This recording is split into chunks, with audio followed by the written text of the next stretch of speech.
I yield the gentleman from Missouri, Mr. Blunt, 5 minutes. The gentleman from Missouri is recognized for 5 minutes.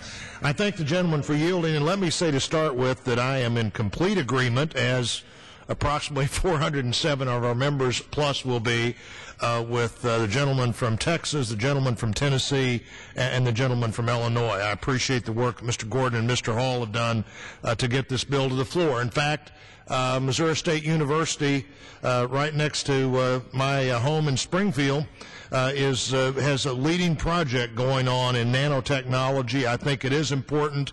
I was one of those 407 people that voted on this bill, for this bill last year.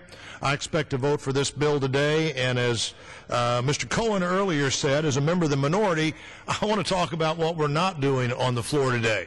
I want to talk about the fact that somewhere while we're out here debating a bill where we'll spend $1 million a year, that's already passed the House last year, 407 to 6, somewhere in this building. And that's significant because I don't know where it is, and I don't think the Republican conferees, all two of them, know either. Somewhere in this building, meetings are going on to decide how we spend $800 billion. $800 billion if I could use the analogy that Mr. Hall used, if the thickness of this paper is 100,000 nanometers. Thickness of this paper is 100,000 nanometers. If you stacked these pieces of paper one on top of each other, 27.5 feet high, you'd be at 800 billion nanometers. So if pieces of paper represent $100,000, you'd have to be 27.5 feet high to be to $800 billion. This is a huge amount of money.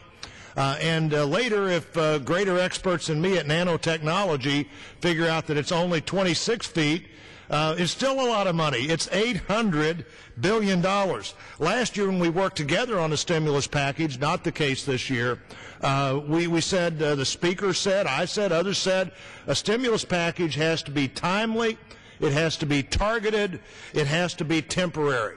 And I'd advance the idea that this is none of those. It's certainly not timely. Alice Rivlin said the other day that no more than 10, this is the former budget director for President Clinton, no more than 1 out of 10 of these dollars can be spent this year.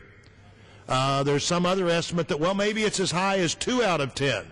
So my question would be, why are we spending the other 80 or 90% as if it was a stimulus package as opposed to just something somebody in this building wants to do and in fact is wanting to do for a long time? Which comes to targeted, I'd also suggest that more than anything else, this bill is a collection of what the new majority has wanted to do for a decade.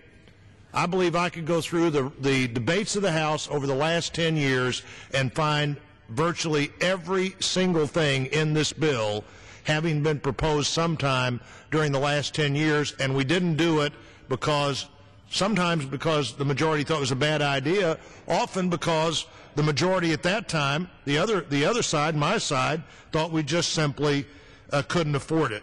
And temporary, the last dollar to be spent in that bill, wherever it's being developed, is spent in 2019.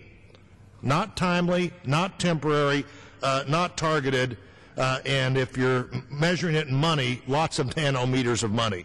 In fact, the bill that we think we saw earlier, the size of, the total cost per page of that bill was over $7 million. The total cost per word, rather, was $7 million. The total cost per page was $1.2 billion. One thing the Congress will do, in all likelihood this week, is set a record that won't be challenged for a long time in how fast we can spend how much money. We're going to make nanotechnology look like it's an old science compared to the new technology of spending money.